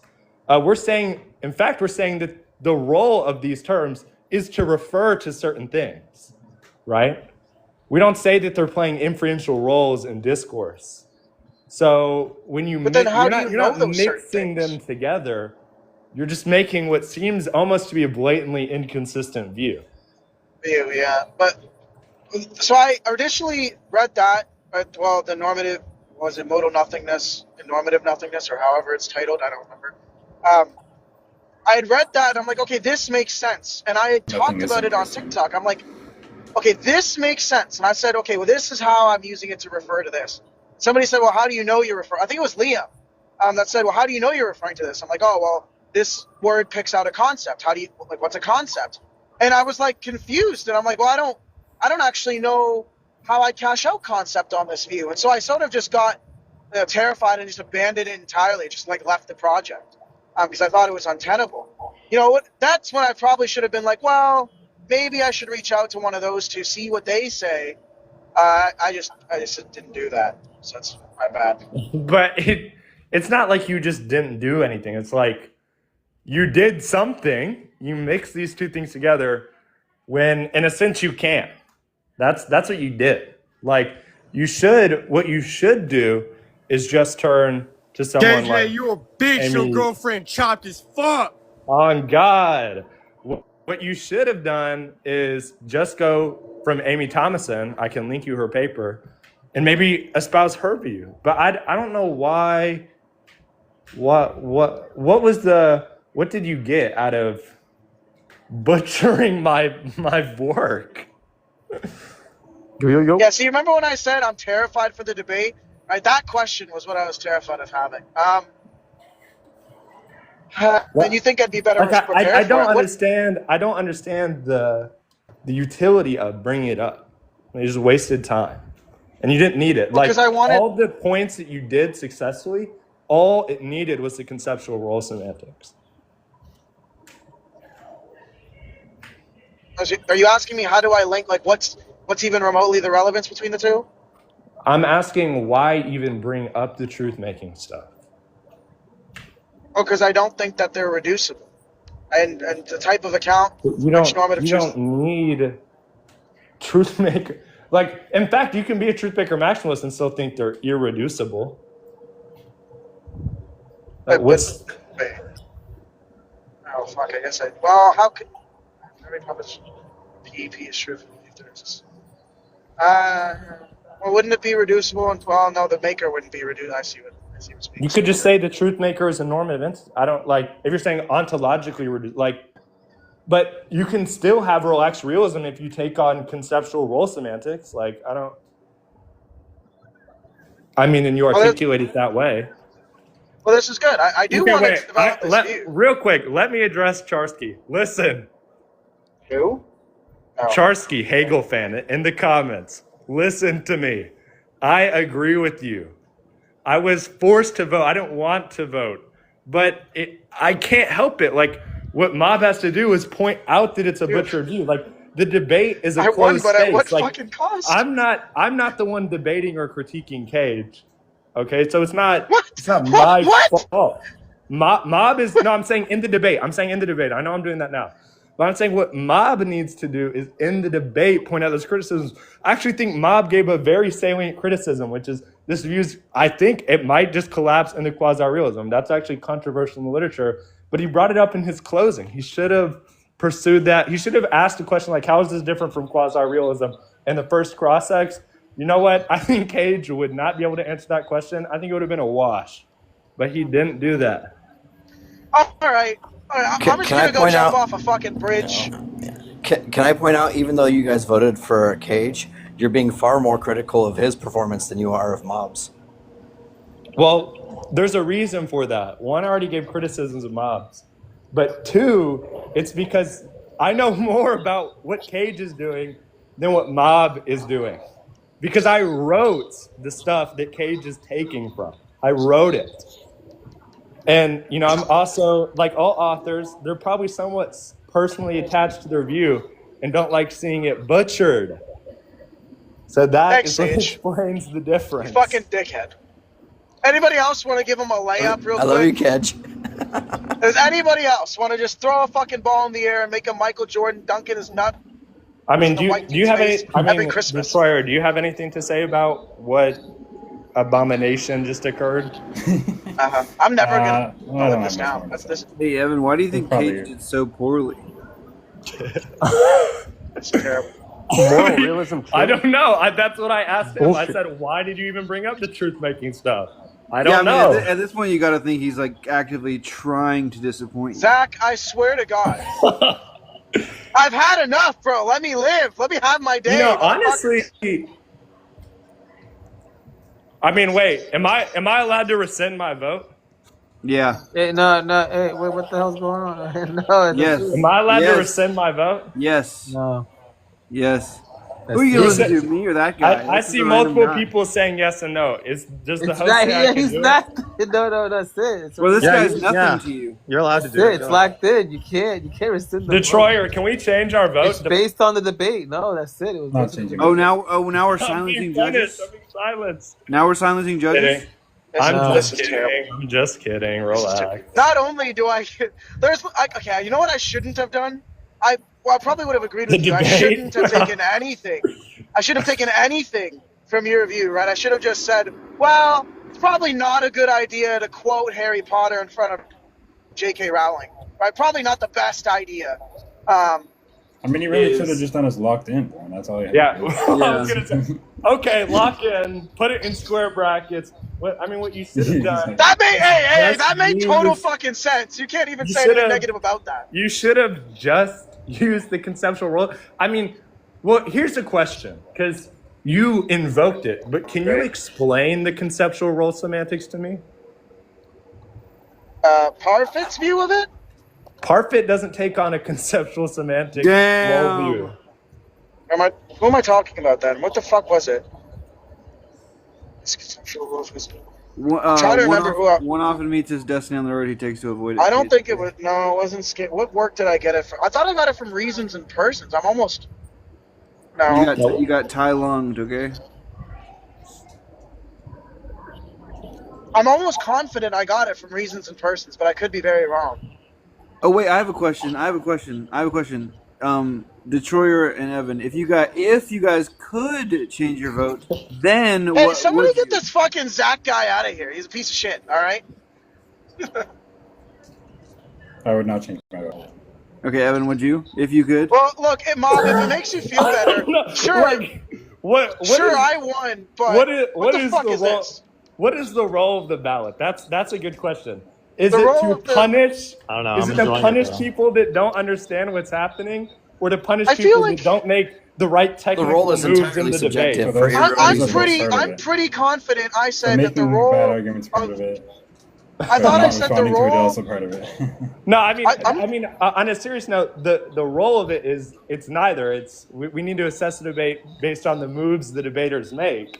When I do that, I mean, I think there are certain things Mob should have done more often than Kayj.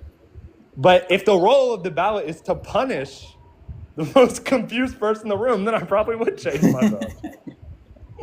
But that's not what it is. Yeah. Oh my god. Oh my god. Yeah, Mob, how do you feel after 2 minutes or maybe 25 seconds of critique for you, and then 17 minutes of just, hey, Kayj, everything you did. I get it. How do you feel? 17 minutes is conservative, actually. I feel a little better, but it's like a 3-0. So. Does it fucking matter when one of them was A, forced to vote, and B, spent at least half an hour to spend. My wife called me and said, I watched that debate. This guy's really upset with you. And I'm like, no, don't worry. It's don't worry. I fucking butchered all of his work. Next time I'm calling, you know what? Fuck you, Evan. I'm calling Amy in the morning, and we're gonna publish together. Or when you debate divinity next week or whatever. Oh my god! Can y'all please debate on this topic? I'll help you, Kay.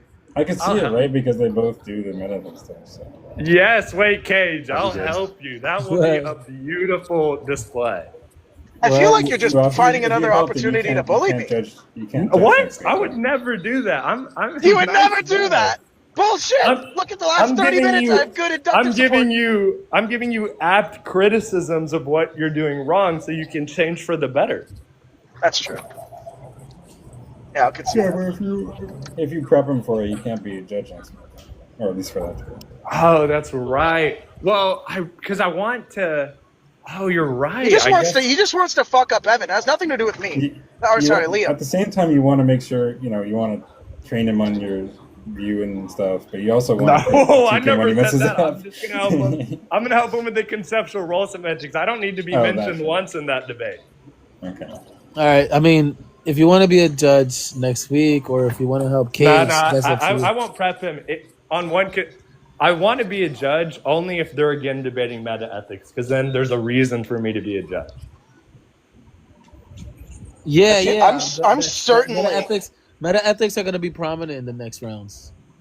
All right. I mean, if him and Liam debate on meta ethics, I do want to judge that, but otherwise. Dude, he's giving Jim a free fucking ride to the fight, like a free fucking ride.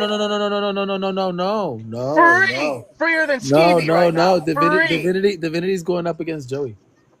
On veganism. Divinity. On veganism. Well, wait. Joey and then Jim on veganism. Kayj then or something? Kayj. Yeah, it's gonna be. Oh shit! It's gonna be Kayj and Jim. Kayj and Jim. What the fuck are they gonna debate about? Aesthetic realism. It's true. Well, yeah, it could be whatever they want. I suggest for aesthetic realism. What? Yes. Are you really gonna? Do you guys really want to debate that, Kayj? Yeah, I'm dead. That was the whole point. That's the reason I entered the tournament. That's the whole reason. Okay, I mean, sure. Yeah. You guys could debate that. Like, if he is serious, if you guys, I'll put you guys in a group chat. Yeah. So Divinity and Joey are gonna debate about veganism. Divinity thinks that it's false. That veganism is that's false. The humans ought to eat. Humans ought to be vegan. Divinity answered false to that, and Joey answered true to that. So I'm put them up against each other. You're such a fucking sadist. I hope you know that. Giving Divinity all the. Oh, actually, no, I'm not. That's easy. You think? Honestly, if Liam uses certain objections, depending on how you frame the proposition, it low-key is easy. Yeah. It's easy to say that humans ought not to be vegan. I mean, if he uses causal and efficacy objections and actually knows the economics, I think he'll do fine. I mean, don't tell Eric that. Shit. That's kind of utilitarian. Do you still? No, you don't even. Evan, do you still feel the need to do what you said earlier after fucking disparaging me for 45 minutes? Oh yeah, Eric and I are still private calling you. After Why? For what? You don't get to escape. Because listen, yes, it's happening. I feel like this is. Look, you don't have a No. Yeah, that's what I'm saying. It's like your parents are like, we need to have a talk. It is, dude. It's like that. I don't know First of all, I don't know Eric that well. I'm not even sure if any of you know who the fuck I am. And so that's step one. But imagine being put in a group chat with two people and they say, "Yeah, we're gonna gank you after this." It's like, what the fuck? What if we're gonna tell you very nice things? You don't know. I have good reason to think that's false. I have really good reason to think that's false. Oh, I also do want to say about what you said, Mom. I do not take on the causal and efficacy objection. I'm just saying, nor do I even think it succeeds or not. I actually don't know because I don't know the economics. But if Liam gets good on it, he's rhetorical. I think he could win. Is all I'm saying.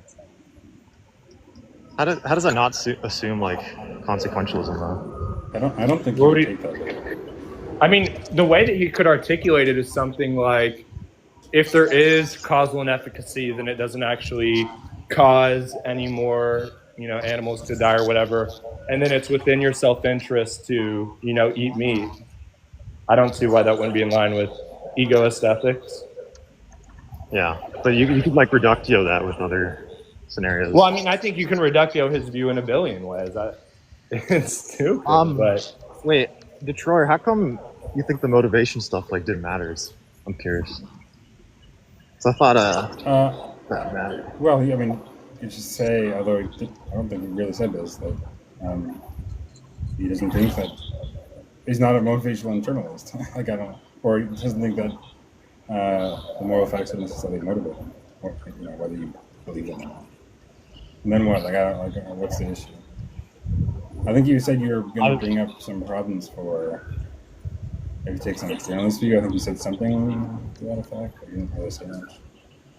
But then he didn't really say that if he's an externalist very clearly either, so. You guys, sorry to interrupt. That is genuine. Wondering, what is this debates tournament thing? How is it structured? What does it mean?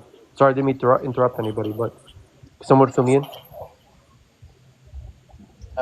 So there's this thing called debate, right? It might be considered a sport where two minds go and attack a topic with their own, right? We'd never take from other people's views, their own views on the matter to reach a substantive conclusion. So isn't it like a subjective topic and both people have their opinions and that's it? Or there's something more to it? There's a topic, two people disagree, those people talk. And how do you win? Is it just the You judge? motivate your positions. Judges. You motivate your position successfully such that the judges rule in favor. And when they rule in favor, it's possibly necessary that they, ridicule you for 45 minutes after with very linear and helpful critiques. You're making me feel bad. I'm trying to... Oh, I'm sorry. Am I inspiring guilt, Evan? Yeah, I was a little guilty while doing it. I'm just saying you gotta change your behavior. I will. Don't worry. Next time I'll be a fucking Thomason, and when I am, I'll publish something, motherfucker. I'm just kidding. I would never publish. I'm too scared to do that. I missed most of the debate. Were you actually able to use Evan's view successfully against Mom? No. Shut up! Shut up! Shut up! Don't say no. Shut up. How question. unsuccessfully was Kayj using your view? Shut up. Next question. Next fucking question. I just wanted to say happy birthday, Kayj. He wasn't faithful to you. the view, but now we're just beating a dead horse. Now we are into bits. I don't. 30 minutes ago, when it just turns to fucking, Rock Lee getting beaten the fuck out of by Gara, right? Like we've all watched that 1,000 times, right?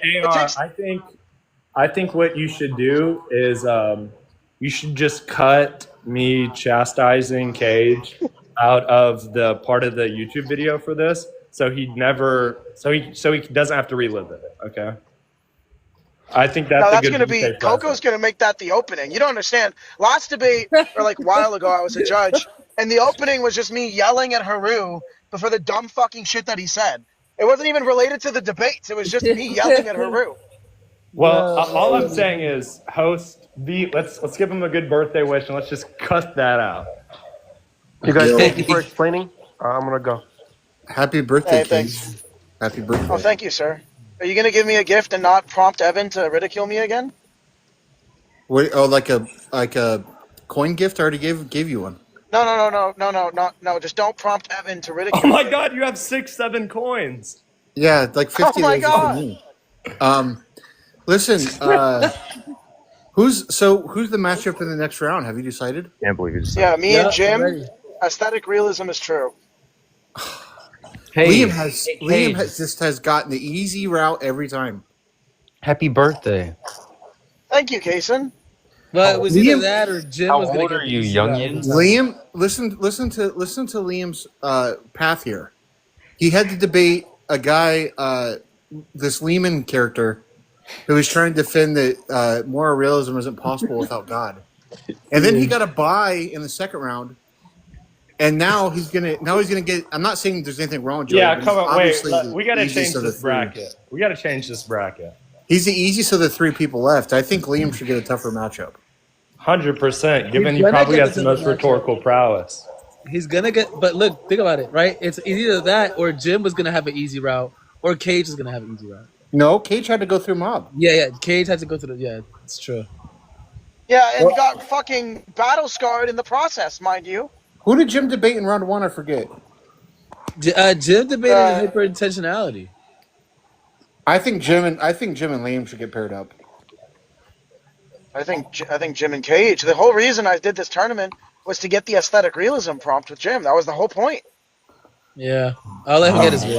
Well, here's what we're gonna do. Kayj He and wants Bob, this. Kayj wants you're this. both Kayj wants this. you're both getting a talking to from Eric and I. So disperse. We're going. What topics do Liam and Joey disagree on? I feel like I have free will. Veganism. Oh, come on. You too, Mob. You're getting talked to as well. Well, Joey says that humans ought to be vegan. Joey says what? Humans ought to be vegan. The answer true. I just started learning stuff like 2 weeks ago. Okay. I know. But here, wait. Thank you for letting me judge. It was super fun. I hope you all have a good weekend. All right, thank you for judging. Yeah. Okay, Mob and Kayj, we gotta go. All right. Listen, I feel like I have free will. I haven't poked my nose in the meta-ethics stuff that much. I do think Mob's sort of reductio he ran about Kayj not being motivated, I think was a good one. But, I mean, obviously there's stuff I'm missing because everyone voted for Kayj. So, and obviously Friction and Evan are smarter than me. I don't know about this Yaw fellow, but the other two are definitely smarter than me. So, you guys atheists. I just want to point out that I did help Mob a bit. Adam, I told him that you could put Kayj in a trap. Sounds like you helped him lose. Listen, he asked me a question in Discord. I told him, okay, well, Kayj has like an option where he can go here, but then he's gonna get fucked because then he can't disprove. What does John want? I mean, he was just up here. Who needs to hear from John today? I don't know. I continuously am getting kicked for some reason. So what the hell? Where did Mob and Kayj go? Are they having a meeting outside of this? Probably. I mean, I told Mob that he could like put Kayj in a situation where Kayj can't disprove every theory. Okay, so we're gonna get a veganism debate and an aesthetic realism debate next round. That's gonna be good. I do think that they should just do Kayj and Liam though, because then there's a chance that Jim wins, and then there's a chance that Kayj wins. Isn't Kayj a vegan? Yeah. Well, couldn't Kayj and Liam debate veganism? Well, that's what I'm saying, because then last round could be Kayj and Jim. Well, actually, Jim should get the. It should be Jim and Liam. I mean, for fuck's sakes, I mean, both of them. Liam got an easy first round and a bye in the second round. I mean, this just isn't fair. Kayj wants this. Yeah. Well, Kayj is the one that wants it. Wow. Literally, he said the only point he came to this was to challenge Jim on aesthetic realism. I've actually never seen Jim debate somebody like higher tier. This is what Kayj wants. I'm gonna honor that. Okay, well, and Jim wants it too. If everyone did what Kayj wanted, we'd all be in quite the pickle. I'm saying Jim also wants it. Same with Jim. Wow. Well, they want each other. I don't know what to tell you. Well, then we should just let them have each other, I guess. That's what I'm trying to tell you. It's like a weird homosexual aura here. Yeah. How is it weird? Yeah, what's weird about being gay? Nothing weird about that. Nothing weird. 2025, wake up. Okay, so AR, I had a question. Wait, what did you say? What did you say, Friction? Say that again. Well, I said not that there's anything wrong with that. Yeah, nothing. Oh, okay, yeah. What's the question? What's the question? Yeah, so why did we have Friction, Evan, and then Ya as the judges?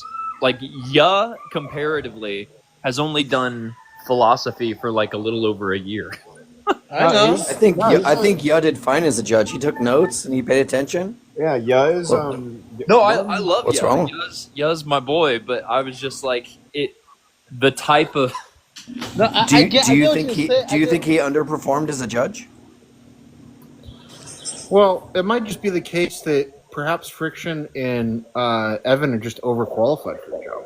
Well, Ya doesn't know much about meta-ethics as the other two, but Ya is trained, or he studied classical or formal logic. Well, I think he's actually a substitute. Correct. I think they agreed on every winner in every debate, didn't they? Oh, Yo was a substitute?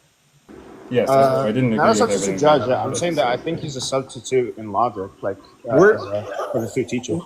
Wait, which debate had a dissenting opinion? Yeah, isn't a substitute teacher in logic. He- They all agree. They all agree. He might The judges were at all some in point be line, what's it not called, all the things that were said were a tutor.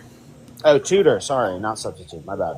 Wait, I mean, hold on. What did you say, Detroiter? Say that again. I said the judgments were all in alignment, but not everything said was in alignment. Oh yeah. But I'm just saying.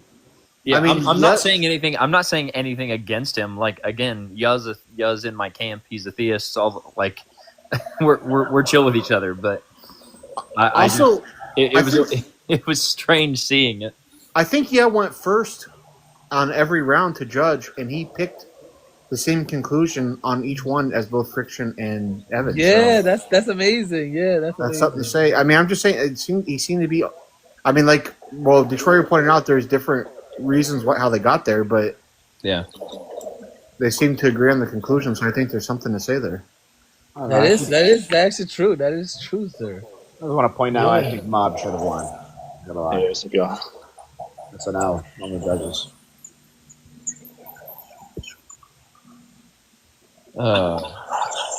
When is the next debate, AR? Next week. You can't come. Same day, same time. You can't come. You're not invited. We don't know about the times yet, but yeah, same day. There's not enough room for you to come. There's just so many seats. Yeah. The bowl is full. We're sold out. I'll be here. No, you're not invited.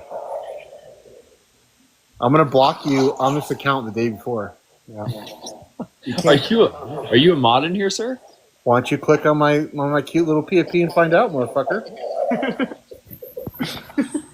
I clicked it, but it doesn't show me anything. Well, maybe they removed it after that remark I just made, but no, I'm a mod. I'm a mod. I got my mods. Yeah, it definitely says moderator. What's up, Don? How are you? Hey, Don, you an atheist? Nah, I wouldn't say that. Hey, Don, you believe in evolution? Hey, Don, is it your birthday? Actually, yeah. How did you know? Look at that. Holy shit. What a coincidence. 1 in 365 chance of being right, and I got there. Wait, Don, get out of that box. Maybe if I join there, it'll be my birthday. Well, what about February 29th? That was pretty good, sir. You should try gambling. Well, February 29th is like a free day. It's like a free space. I would have won either way. Wait, here, sir, guess mine. Try and do mine. Just guess your exact birthday? Yeah. I'm going to guess it's kind of far away, but not too far. I didn't hear it. Be within a week. Okay. My intuition's telling me it's kind of far away, but not too far. I'm gonna guess March 13th. I'm gonna guess. Hold on, it's my turn. Okay. I'm gonna guess April 12th. No. Damn. Not even fucking close. Well, you're not fucking close. When's your birthday? January. January what? 18th. Okay. Right around MLK Day. You know, it's my birthday. October 2nd. My birthday's literally in front of your face always. It's November something. I can't remember what it is. November 13th? It must be your username. AR13, is that his name? Oh, I'm going to go with... Very close, very close. December is always in front of my face. Hey, Jeff for True thinks that the judges did a bad job judging him last round. That guy? The same guy who joined the... He wrote a book, though. Really? That's the same guy who joined the first round of debates and went, I don't care about the money, I'm just going to win this. Who said that? For sure. Christianity is an evil cult of manipulative liars.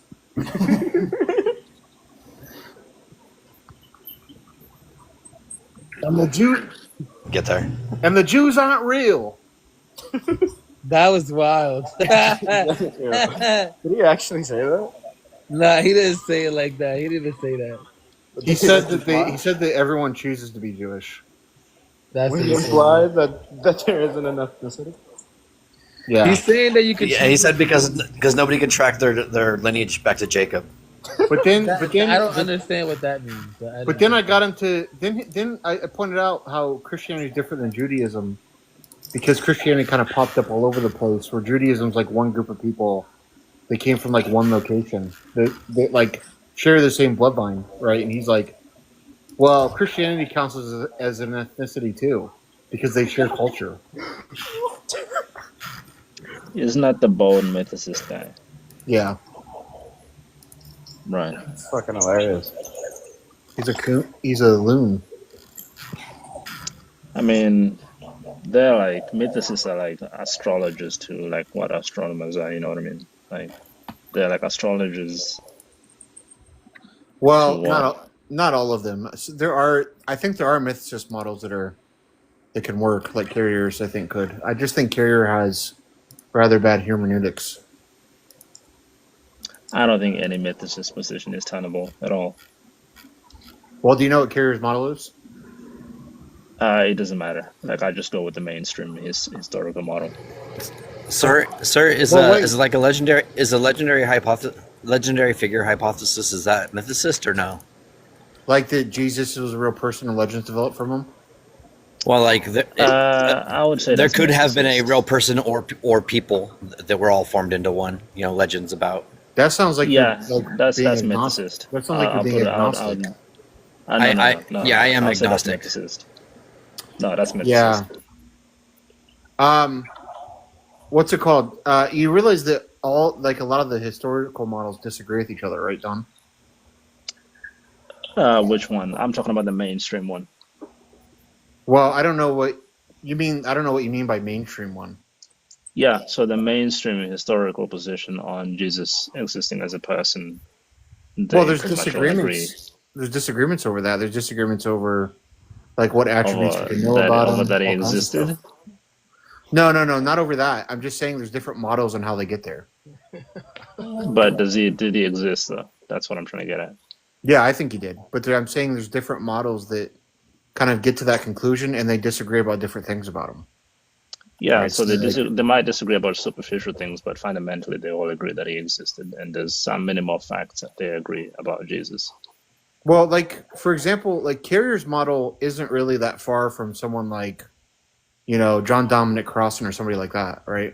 But John Dominic Crossan thinks Jesus, or maybe a better example would be, who's that guy that thinks that the Odyssey influenced Mark? I can't think of his name right now. But like Carrier's model wouldn't actually be that far from his, but Carrier's a mythicist and he isn't, right? So, like when you say they all agree he existed, yeah, but there's different models in how they get there that largely don't agree with each other. What do you mean by different models? I guess I don't know what you mean by that. Well, like the guy I talked about, the Odyssey guy. What can't I think? Dennis McDonald. Jesus Christ, I couldn't think of his name. Him and Richard Miller have a model that's like all the stories we have about Jesus either came from like Old Testament like stories or from the Odyssey, and that Mark was largely influenced by that stuff. Then the Gospel writers basically. I would make that mythicist position. The kind of position I'm saying is the mainstream is Jesus of Nazareth existed. He was crucified by Pontius Pilate, or he was baptized by John the Baptist. That's the Jesus I'm saying that the mainstream historians hold to, and then you have a bunch of weirdos who like try to conjure up legends and mythical ideas about it around that, like this fringe theorists. The John the Baptist thing. Those kind of like facts about Jesus. There's more and more disagreement each year. Like, because Yeah, but it's still a the John the fringe Baptist theory. thing, the John the Baptist thing is based on the criterion of embarrassment, and it could just be the case that the John the Baptist movement was attached to Jesus because John the Baptist was a popular movement. Or because he existed, right?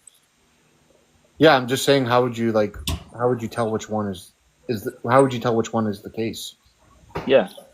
You could maybe use something like Occam's razor or something that's more parsimonious. I think that will get you closer to the truth. Wait, You don't need to conjure up. Why would it be more parsimonious that he actually baptized Jesus as opposed to that person's story just getting attached to Jesus because he was popular? Right? We see this happening with other people. Yeah, because now when you say it's getting attached to Jesus just because it's popular, now you've added another element of why Jesus as part of his story. You could just say it's because John the Baptist baptized Jesus. You don't have to posit another theory on top of that. Jim, can you hear me? Yeah. That's why that would be more parsimonious. Yeah, we can hear you. Yeah. Who won? I mean, what's your position, sir? Kayj won. Kayj won. Kayj won, Jim won, and Liam won. Yeah, Kayj won, but then he got shit on by the judges, but like specifically Evan for like 10 minutes straight. Damn. I'm a bare minimum historicist, so I think Jesus existed. I think he was crucified by Pontius Pilate. He had followers that like claim to have visions of him or whatever, but that's about all we can know. Are you a Christian? No. What are you? I'm an atheist. Okay. I'm a devout. I mean, that's fine. Like, I'm okay with your position. Just, yeah. I don't know why you were challenging me so hard on that. No, I'm just saying, like, I just think we should differentiate between, like, the carrier thesis and then, like, thesis of, like, some mythicists here on TikTok that just say stuff like, there's no first-hand sources about Jesus. Like, those kind of arguments are just really, really dumb. But, like, Carrier has, like, a fleshed-out model, you know? I'm just saying we should be careful to, like... I get what you're saying. Look, I will say Carrier has done more to prove his model than any person I've ever seen. Have you ever come across this guy called Christ Before Jesus? The cowboy hat. Yeah, we all know Jaren. Yeah. Okay. Yeah. Like, is it just me, or is that just, like, the most, like, tinfoil hat fucking theory that you've ever heard? Like, I've spoken to him a couple of times, and I've asked him this question before, like, okay, you've come up with this style, like that's his whole thing, like stylometric analysis, and I'm like, something you may not know is Sir actually debated him on this topic. Yeah. Okay. And I don't see how. But do you think that's valid though? Like, because everybody knows about Styler, right? Presumably, but they don't reach the same conclusions that him and his co-author do. And whenever I ask him about that, he always goes, well, look, it's because these guys work for Christian institutions and it's in their best interest to uphold the classic model, and that's the only reason they do it. It's like, well, come on now. You know what's now interesting? It's a conspiracy theory. What's kind of interesting is, okay, so the conclusions he gets from the stylometric analysis he does, there are scholars that get to that same conclusion for different reasons. But that conclusion doesn't lead to a mythicist model. Like, that conclusion at best would just lead to all the texts we have were highly influenced by second century authors. Which that's like the model that, like, I don't know if you want to look them up, but scholars like Marcus Vincent, Jack Bull, like kind of like the more New Age patristic scholars present, is that like the texts we have in the canonical Bible are all second century. Yeah, but then he uses that as an anchor in his book to say that because we know this is from the second century, somehow that means that it could not have been about the actual Jesus. I've never understood that leap. Yeah, that's the part I don't get. Yeah, well then he says stuff like that I highly disagree with. Like, there's like this pre-existent Christ figure before we get to the historical stuff. And he points to like known pseudepigraphia and forged texts like the Hadrian letter, which like we know is a forgery. And Hadrian talks about them worshiping the Serapis Christ person, right? And we know that that letter is a forgery, right? It's 4th century forgeries, and it's just stuff like that. Like it's like those kind of things. I don't know. Like if you just look into those claims, I don't know why that would motivate someone to accept the entire thesis, because clearly it's just like they're bad pieces of evidence to point to. Do you know the one thing that where I think he lost credibility to me when we were talking about Pilate, and he made this whole argument about how in the Bible Pilate is referred to as a prefect, right? And then I brought up the fact that, well, Pilate is actually being verified from a coin where it says he was the procurator, right? And he said, well, you see, that proves the Bible was wrong. But then I'm like, wait, hold on. What if the Bible I was thought written? the Bible. My memory might be escaping me, but I thought the Bible used the right term and Tacitus didn't. No, it's the other way around. So the Bible says prefect, right? But the coin that was found, or extra biblical sources say the procurator, right? But the simple explanation of that I know is, Tacitus got the term wrong. I don't know about the Bible. Hold on. well, he did and he didn't, right? The explanation is that by the time that Tacitus is writing, or whoever writes about him as a procurator, he's using a title which at that time the governor of Judea was known by a different title. So if you're writing to people, contemporaries, you wouldn't use a historical title. You would use what people understood to be the leader of or the governor of Judea, right? It's like the example I gave him was, well, because I'm from the UK, right? The prime minister is our like president equivalent. Now, that hasn't been the title for the prime minister throughout history. If you go back to the like early 1900s, the title was First Lord of the Treasury. However, when people write history books now, they just say the prime minister, because that's what people understand now. It doesn't mean that the person we're referring to wasn't the leader of the government at that time. It just means he has a different title. I'm just using a title that people understand now. Yeah, so you're saying it might be a more like generic term? It's like isn't that what like an interpolation is? Like you're writing to your current audience, right? Based on the understanding that they No, that's know not what an mean. interpolation is. Okay, but what is the device I'm? Well, I think what people like Jaron would be arguing there is that it's anachronistic, not interpolated. Well, yeah, that's his argument. But my argument is that it's not anachronistic. Well, it is anachronistic, but there's an explanation for it. Right, the text was written after this person existed, and by the time it was written, the title of the governor of Judea wasn't prefect; it was procurator. So, yeah, maybe I don't know a lot about that. Would use that could be the case. Yeah, and I gave him the prime minister example, and he was like, "Well, we know that's not the case." I'm like, "Well, based on what?" And it's like, "Well, because we know that's not what happened." I'm like, "Well, all right, now you're just saying." Because I think it depends on what model that's being engaged with, right? I mean, like to me, it doesn't matter if the gospel writers have anachronistic terms in them, because I think the gospels were written after the diaspora, and I don't think they knew anybody that knew Jesus. So they get a lot of stuff, I think, wrong about the sort of general area and stuff about like locations and shit. So I wouldn't be surprised if they got titles and stuff wrong too. That wouldn't be surprising to me. And I don't know what that would do to the theory. But if you're talking to like maybe someone that holds that these are like eyewitness accounts, like the historically recorded the information or whatever, it might do something with someone that holds that view. Yo, come to my live. Huh? Okay. He wants us to shut this one down. Okay. Wait, who said that? Yeah, come to my live.